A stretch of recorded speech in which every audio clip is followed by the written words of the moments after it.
Hey, Marcus here, Sword and Sci-Fi Guy. I want to talk about a bunch of anime swords in a longer video now, but before I do, I want to mention that I am an affiliate with Cult of Athena, which is one of the best websites to browse and purchase swords. They essentially are just a compendium of a lot of different reputable companies. So if you're looking for, say, katanas, then you can find a lot of them there from a lot of different manufacturers. So if you're in the market for a sword and you use my affiliate link below, then you're not only able to get a sword at a really good place, but you're also able to help out the channel.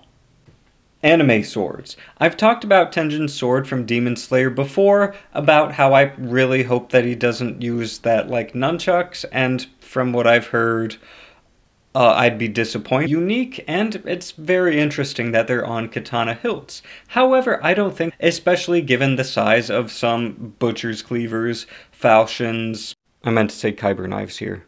I think that this would be a bit odd, but no. I've talked about how he's essentially using a sword knot and connecting that to his different swords, which would help in case you lose one sword, then you still have it attached to your next one. Historically, that was just attached to either the wrist or the armor, and dual wielding that would be a bit less effective, but still better than nothing. However, I don't think I've talked about his blades themselves. The general shape is pretty standard katana. I think makes too much sense, especially because it's sharpened on the inside, which I don't think you could really get to in order to deal any damage, so I just don't really understand why and how that would be practical in real life. I'm positive that you're going to tell me why it exists in Bleach, but in real life it won't really be that good. Now a bunch of swords from Iron Blooded Orphans. This sword definitely works. It kinda looks like a Swiss saber type blade. And this other sword that Barbados has, I guess he has a lot of weapons. This katana works, although interesting feature. This halberd is a bit overproportional, but given that it's used by super strong mechs, I think that even though it won't exactly work the best in real life, it makes sense in the context of the show. But I do have trouble buying this mace. Even on a mech, that thing is absolutely massive and the shaft is absolutely tiny, so I think it would probably break. Like a lot of things in Avatar the Last Airbender, Zuko's swords are quite historically accurate.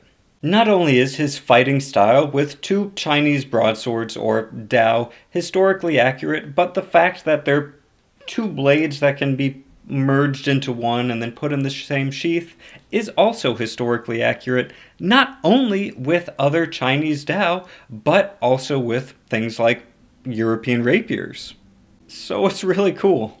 The Skull Knight from Berserk's sword is really interesting because at first glance it looks relatively normal, a bit wider than most European-style arming swords that we're used to, and the tip is widened, which interestingly would allow for more surface area on penetration while not adding extra weight by making it entirely that thick. It also adds some extra weight at the tip in order to assist with cutting. However, this sword is not good, because if we look at the hilt, it is spiky, and that would be quite uncomfortable to hold if you're just having your regular hands, or even have substantial metal gauntlets, or probably both, to across this series. But which ones do you want to see me cover next?